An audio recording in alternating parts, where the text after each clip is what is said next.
के वचन में हम जाएंगे, प्रभु के वचन से कुछ बातों को जो है हम देखेंगे।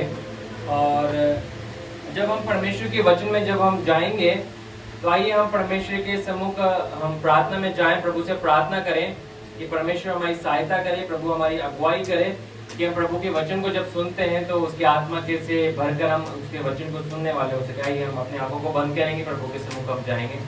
परमेश्वर पिता, हम आपसे प्रार्थना करते हैं प्रभु जी, इस समय जब हम आपके वचन को पढ़ते हैं पिता और सुनते हैं, मनन करते हैं प्रभु, आपकी आत्मा की अगुवाई के द्वारा परमेश्वर आपका वचन हम तक पहुंचने पाए और उसके द्वारा प्रभु जी हम परमेश्वर आप में उन्नत किए जाएं। प्रभु आपकी आत्मा के द्वारा सीखने, समझाने में और समझने में हमारी मदद करें प्रभु जी।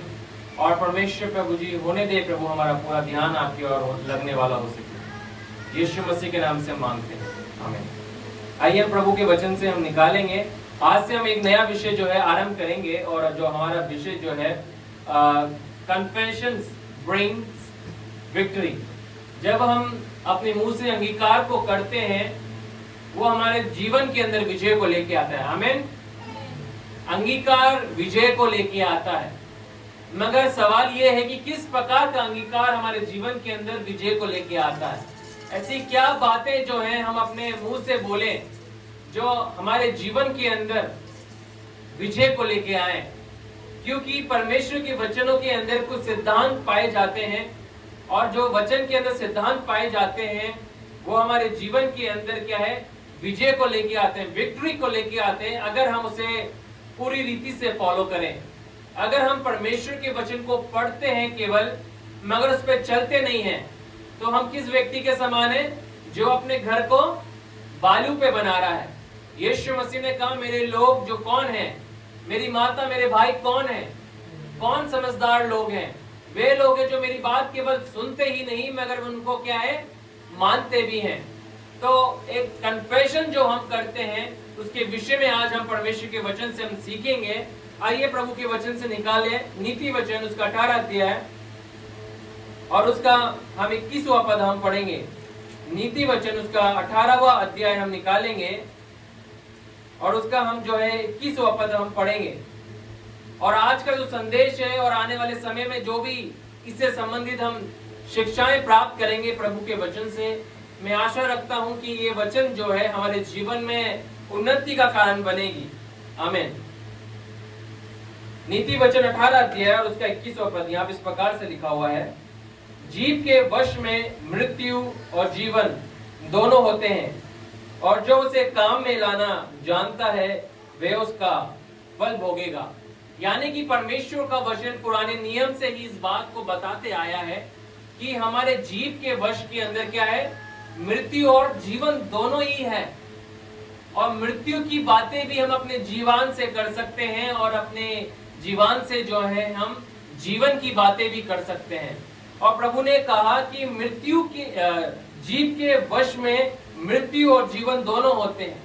यानी कि परमेश्वर ने वो अथॉरिटी, परमेश्वर ने वो सामर्थ, वो अनॉइंटिंग जो है प्रभु ने ऑलरेडी मनुष्य के जो है जीवन के अंदर उसके जीवन के ऊपर दे दी है। और जीवन से संबंधित हम नए नियम के अंदर याकूब की पत्री के अंदर भी देख सकते हैं कि बहुत सारी बातें जो हैं जीवन से संबंधित वहां पर लिखी गई हैं, क्योंकि परमेश्वर इस बात को जानता है कि जो जीवन से निकलने वाली जो है, मुंह से निकलने वाले शब्द जो हैं वो सामर्थी शब्द होते हैं। और जो हम मुंह से निकालते हैं अपने शब्दों को, उसके अंदर सामर्थ होता है और वो हमारे जीवन के अंदर प्रभाव को लेके आती है, यानी कि प्रभाव को वे डालती है।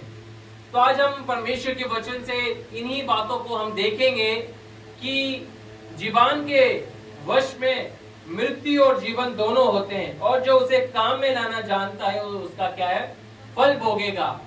अगर हम अपनी जीवन को सही रीति से इस्तेमाल करेंगे, अपने कन्फेशन को सही रीति से हम अंगीकार करेंगे, बोलेंगे, अगर हमारा कन्फेशन जो है, हमारा अंगीकार सही होगा, परमेश्वर के वचन के आधार पर होगा, तो हम परमेश्वर के वचन को कार्यशील होते हुए अपने जीवन में, अपने परिवार में, अपनी परिस्थितियों में देखने पाएंगे। कई बार हम परमेश्वर के वचन को है कार्यशील होते हुए इसलिए नहीं देख पाते हैं क्योंकि हम जो है अपने कन्फेशन को जो है सही नहीं रख पाते हैं, अपने अंगीकार को खुदा के वचन के आधार पर नहीं रख पाते हैं। और जब जब हम खुदा के वचन के आधार पर जो है अंगीकार सही नहीं रखेंगे तो हम खुदा की उन बातों को भी अपने जीवन में कभी भी उस रीति से अनुभव नहीं कर पाएंगे जो अनुभव जो है परमेश्वर के वचन में प्रभु के लोगों ने किया। हम देखते हैं कि क्यों उन्होंने प्रतिज्ञा की हुई बातों को अपने जीवन में जो है प्राप्त किया। जब जब परमेश्वर ने उनसे कुछ वायदे करे तो परमेश्वर के वायदों को उन्होंने अपने जीवन में क्यों पूरा होते हुए देखा। हम इस बात को खुदा के वचन से देख सकते हैं क्योंकि उनका अंगीकार सही था। इजरायलियों को परमेश्वर ने जो है मिस्र की गुलामी में से बचाया और मिस्र की गुलामी में से परमेश्वर ने निकाल के लेके आया।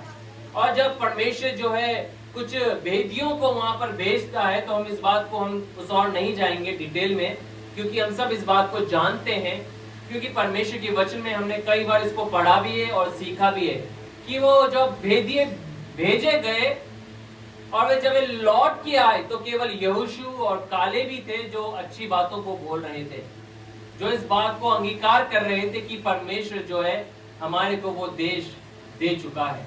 वो देगा नहीं मगर वो क्या है, दे चुका है, मगर हमारे को क्या केवल जाना है उधर उस स्थान पे, उस भूमि में हमें प्रवेश करना है। और आज हम परमेश्वर के वचन से इन सिद्धांतों को हम सीखेंगे। आइए कोई भी निकाले, मेरे लिए पढ़ने में अगुवाई करे। मत्ती रची सुसमाचार उसका 8वां अध्याय हम निकालेंगे। गॉस्पेल ऑफ मैथ्यू हम निकालेंगे और उसका हम जो है 8वां अध्याय हम निकालेंगे।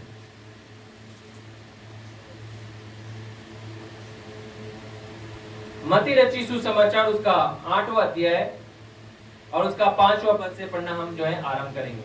आइए पढ़े, कोई भी पढ़े 5वें पद से।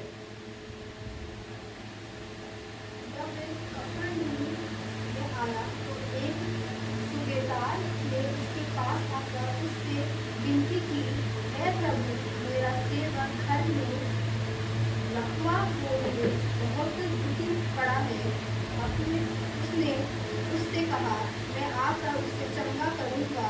सूबेदार ने उत्तर दिया, हे प्रभु मैं इस योग्य नहीं कि तू मेरे छत तले आए, परंतु केवल मुख से कह दे तो मेरा सेवक चंगा हो जाएगा। अब यहाँ पर सूबेदार जो है यीशु मसीह के पास आता है और सूबेदार जब यीशु मसीह के पास आके अपने कर्मचारी के लिए, अपने सेवक के लिए निवेदन और विनती करता है कि वो लकवा से पीड़ित है, बीमार है, बीमारी की अवस्था में जो है खटिया पे के ऊपर जो है, पलंग के ऊपर जो है पड़ा हुआ है, तकलीफ में है, तो यीशु मसीह के पास उसके बिहाफ में विनती करने के लिए आता है। और जब विनती करने के लिए आता है तो यीशु मसीह का जवाब क्या है? यहाँ पे यीशु मसीह क्या कह रहे हैं? उसने उससे कहा, मैं आकर उसे चंगा करूंगा, मैं आऊंगा तेरे साथ और उसे क्या करूंगा? चंगा करूंगा। मगर सूबेदार जो इस बात को कहता है, सूबेदार ने उत्तर दिया, हे प्रभु मैं इस योग्य नहीं कि तू मेरी छत तले आए, परंतु केवल मुंह से कह दे तो मेरा सेवक चंगा हो जाएगा। केवल मुंह से कह दे तो मेरा सेवक क्या है? चंगा हो जाएगा। तो यहाँ से अनाउंस कर दे, तो यहाँ से उन बातों को बोल दे और मैं जब जाऊंगा मैं अपने सेवक को जो है चंगा पाऊंगा। क्योंकि वो जानता था बोलने की सामर्थ्य क्या है, अथॉरिटी की सामर्थ्य क्या होती है ना। वो इस बात पे बिलीव किया करता था। आइए परमेश्वर के वचन से हम निकालेंगे मरकुस की इंजील उसका 5वां अध्याय निकाले, जल्दी से निकाले। मरकुस की इंजील उसका 5वां अध्याय हम निकालेंगे।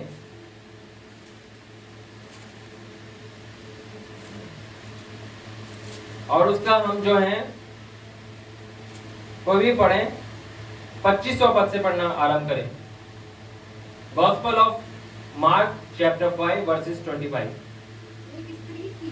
एक स्त्री थी जिसको 12 वर्ष से लघु रहने का रोग था। हाँ, उसने बहुत वेदों से बड़ा दुख उठाया और हाँ। अपना सब माल व्यर्थ करने पर भी उसे कुछ लाभ ना हुआ था, हाँ। परंतु और भी रोगी हो गई थी। हाँ।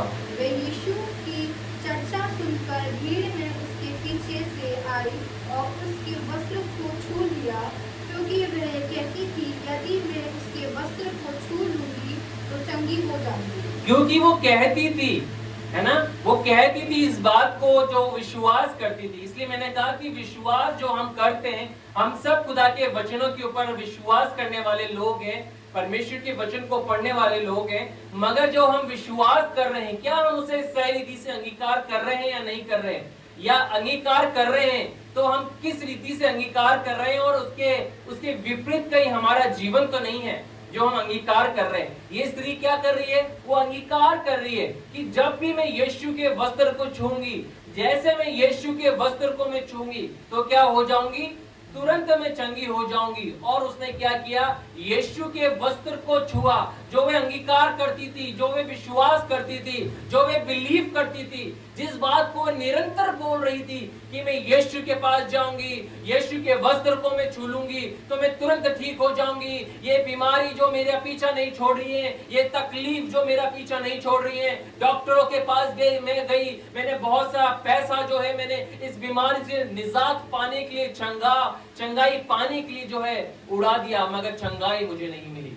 आज बहुत सारे लोग जो हैं बहुत सारे पैसों को जो है लगा रहे हैं, और थोड़े समय बाद जो है हम चर्च के बाद एक स्थान पर हम जाएंगे जिससे हमारी लगातार पिछले कुछ हफ्तों से बात हो रही है, और मैंने इस बात को देखा कि उसने इस बात को कहा कि वो बहुत सारे डॉक्टरों के पास गई और बहुत सारा पैसा उसने लगाया, ऑपरेशन तक उसका हो गया, मगर चंगाई उसको नहीं मिली, चंगाई अब तक उसको नहीं मिली, मगर उसकी तकलीफ और बढ़ गई। यहाँ पर भी वो स्त्री को हम देख सकते हैं कि उसकी तकलीफ जो है कम होने पर नहीं आ रही है। आज बहुत सारे लोग हैं जिनकी तकलीफें जो है बीमारी में जो वे पड़े हुए हैं, वो तकलीफ उनकी कम होने पर नहीं आ रही है, उनका पेन कम होने पर नहीं आ रहा, उनकी समस्या कम होने पर नहीं आ रही है, उनकी उलझने दूर होने पर नहीं आ रही है। वे बहुत कुछ प्रयास कर रहे हैं, वे बहुत कुछ जो है अपने जीवन में उन बातों से निजात पाने के लिए वे कार्य तो कर रहे हैं, मगर आज खुदा के वचन से हम इस बात को देख रहे हैं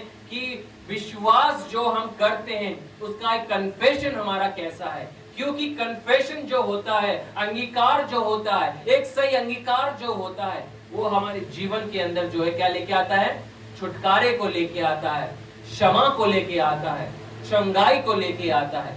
उद्धार कैसे मिलता है? आपको पता है उद्धार कैसे मिलता है? उद्धार केवल विश्वास से नहीं मिलता है, विश्वास के द्वारा तो मिलता है, मगर उस प्रक्रिया को हमें करना पड़ता है। क्या प्रक्रिया है? आपको पता है क्या है? पढ़िए, निकाले रोमियो उसका 10वां अध्याय निकाले, रोमन्स चैप्टर 10 हम निकालेंगे।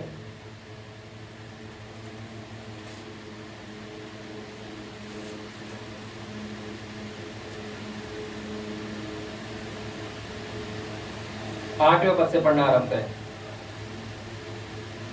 रोमियो 10 अध्याय उसका 8वां पद। परंतु वे क्या कहती है, यह कि वचन तेरे निकट है और तेरे मुंह में और तेरे मन में है।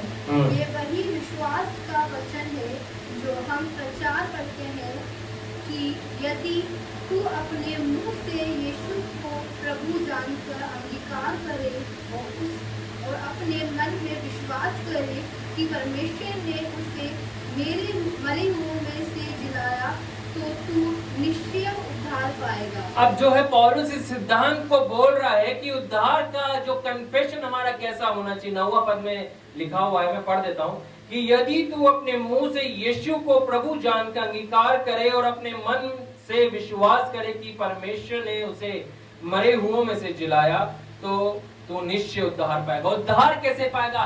उद्धार के लिए मन में विश्वास करना जरूरी है और उसके साथ मुंह से अंगीकार करना आवश्यक है। आवश्यक है कि हम इस बात को अंगीकार करें कि यीशु मसीह जो है हमारा उद्धार करता है। इसलिए बहुत जरूरी है। कई बार ये गलत बातें हमारे जीवन में आ जाती है कि हमने जो है विश्वासी परिवार में जन्म लिया है तो हमें यीशु मसीह को मुक्तिदाता के रूप में ग्रहण करने की आवश्यकता नहीं है। ऐसा बिल्कुल भी नहीं है। खुदा का वचन इसे क्लियरिफाई करता है, इस बात को बताता है कि अगर हम विश्वास कर रहे हैं कि यीशु मसीह हमारा मुक्तिदाता है, परम प्रधान परमेश्वर पिता ने उसे मुर्दों में से जिलाया है, तो क्या है? उसे हमें अंगीकार करना है अपने मुंह से, है ना, उद्धारकर्ता के रूप में। और जब हम करते हैं तो हमारा क्या होता है? उद्धार होता है। अंगीकार बहुत जरूरी है, अंगीकार बहुत जरूरी है, और अंगीकार सही होना बहुत जरूरी है कि हम किस रीति से अंगीकार कर रहे हैं। मगर आज हम प्रभु के वचन से इस बात को, कुछ बातों को हम देखेंगे जो आज का जो हमारा विषय जो हमने आरंभ किया है उसमें आज जो हम केवल इंट्रोडक्शन के रूप में इस बात को देखेंगे कि अंगीकार करने की जो सामर्थ जो है अब तक हमने लोगों के जीवन में प्रभु के वचन से देखी है कि सूबेदार ने इस बात पे बिलीव किया, केवल तू बोल दे, क्योंकि वो जानता था कि यीशु बोलेगा और वो उसका जो सेवक है ठीक हो जाएगा। वो स्त्री के विषय में देखा, उसने विश्वास किया और अंगीकार करते हुए आ रही थी, बार बार अंगीकार कर रही थी कि मैं यीशु की वस्त्र को छूंगी और चंगी हो जाऊंगी, है ना। तो ये अंगीकार करने की सामर्थ जो भी हमने देखी वो कैसे मनुष्य को प्राप्त हुई। नीति वचन 18 उसके 21 में हमने पढ़ा कि हमारे जीवान में, हमारे मुंह के अंदर परमेश्वर ने क्या है, मृत्यु और आशीष की बातें जो हैं, मृत्यु और जीवन की बातें जो है हमें दे रखी है। हम ही हैं जो उसके फल को भोगेंगे। तो ये ऐसा क्यों हुआ, है ना, इसको भी हम देखेंगे। कोई भी निकाले परमेश्वर के वचन से उत्पत्ति उसका जो है हम पहला अध्याय निकालेंगे, बुक ऑफ जेनेसिस चैप्टर 1 और कुछ पदों को हम पढ़ेंगे। कोई भी पढ़े उसका 3रा पद, जल्दी हम पढ़ेंगे। परमेश्वर ने कहा उजियाला हो तो उजियाला हो गया। अब यहाँ पर हम देख रहे हैं कि परमेश्वर ने कहा उजियाला हो तो क्या हुआ, उजियाला हो गया, तुरंत उजियाला हो गया, है ना। परमेश्वर क्या कह रहा है, परमेश्वर बोल रहा है ना, अनाउंस कर रहा है, प्रभु डिक्लेयर कर रहा है, परमेश्वर त्रिएक परमेश्वर डिक्लेयर कर रहे हैं कि उजियाला हो। आइए पढ़े उसका 6ठा पद भी पढ़े। परमेश्वर ने कहा जल के बीच में एक ऐसा अंतर हो कि जल 2 भाग में हो जाए। अब यहाँ पर लिखा है कि परमेश्वर ने कहा जल के बीच में एक ऐसा अंतर हो कि जल 2 भाग हो जाए। फिर परमेश्वर जो है कह रहा है और चीजें हो रही हैं, है ना। पढ़े सब और 9वां पद भी पढ़े। परमेश्वर ने कहा आकाश के नीचे का जल एक स्थान में इकट्ठा हो जाए और सूखी भूमि दिखाई दे, और वैसा ही हो गया। और वैसा ही हो गया। परमेश्वर ने क्या कहा 9वें पद में, आकाश के नीचे का जल एक स्थान में इकट्ठा हो जाए, एकत्रित हो जाए एक जगह, और सूखी भूमि हो जाए। और सूखी भूमि को उसने क्या किया, पृथ्वी कहा, है ना। अब हम यहाँ पर देखेंगे 14वां पद पढ़े कोई भी। फिर परमेश्वर ने उजियाले को देखा, 14वां पद 14। फिर परमेश्वर ने कहा, आप देख रहे हैं बार बार एक ही बात को परमेश्वर कह रहा है, प्रभु कह रहा है, और बातें वहां पर प्रकट हो रही है। क्या हो रही है, दिन को रात से अलग करने के लिए आकाश के अंतर में ज्योतियां हो, और वे चिन्हों और नियत समयों को दिनों वर्षों के कारण। तो हम इस बात को देख रहे हैं कि परमेश्वर फिर कह रहा है, और परमेश्वर जब कह रहा है, प्रभु ने उस बात को जब कहा तो वहां पे हम देख सकते हैं कि ये बातें क्या हैं, प्रकट होने लग गई। पढ़े उसका 20वां पद भी पढ़े। फिर परमेश्वर ने कहा जल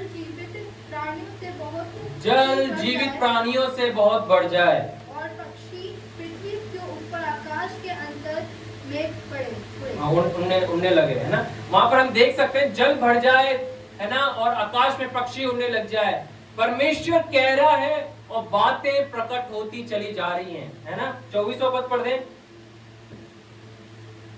जल्द से जल्द पढ़ें 24वां पद। परमेश्वर ने कहा पृथ्वी से एक जाति के जीवित प्राणी अर्थात घरेलू पक्षी और रहने वाले जंतु और पृथ्वी के वन पशु जाति जाति के अनुसार पृथ्वी हो, और वैसा ही हो गया। और वैसा ही हो गया। 6ठे दिन में भी हम देख रहे हैं, 6ठे दिन के फर्स्ट हाफ में जो है परमेश्वर ने कहा पृथ्वी से एक एक जाति के जीवित प्राणी अर्थात घरेलू पशु और रेंगने वाले जंतु पृथ्वी के वन पशु जाति जाति के अनुसार उत्पन्न हो, और वैसा ही हो गया। तो परमेश्वर जो है निरंतर बातों को बोल रहा है, और चीजें जो है प्रकट होती चली जा रही हैं, है ना। चीजें प्रकट होती चली जा रही है। मगर सवाल इस बात का है कि अंगीकार की सामर्थ हमारे पास कैसे पहुंची है, अंगीकार की जो स्ट्रेंथ जो है, अथॉरिटी जो है, हम तक कैसे पहुंची है, क्या कारण है हम तक पहुंचने का। तो हम उसके लिए जो है परमेश्वर के वचन से हम देखेंगे प्रभु के वचन में लिखा हुआ है। उत्पत्ति उसका 1 अध्याय और उसके 26वें पद को हम पढ़ेंगे। उत्पत्ति उसका 1 अध्याय और उसका जो है हम 26वें पद को हम पढ़ेंगे। यहाँ पर इस बात को हम देख सकते हैं कि वो अथॉरिटी जो है क्यों हम तक पहुंची है, क्या कारण है कि मनुष्यों के पास जो है वो सामर्थ्य प्रवेश कर गई, क्या कारण है। आइए हम पढ़ें उसको।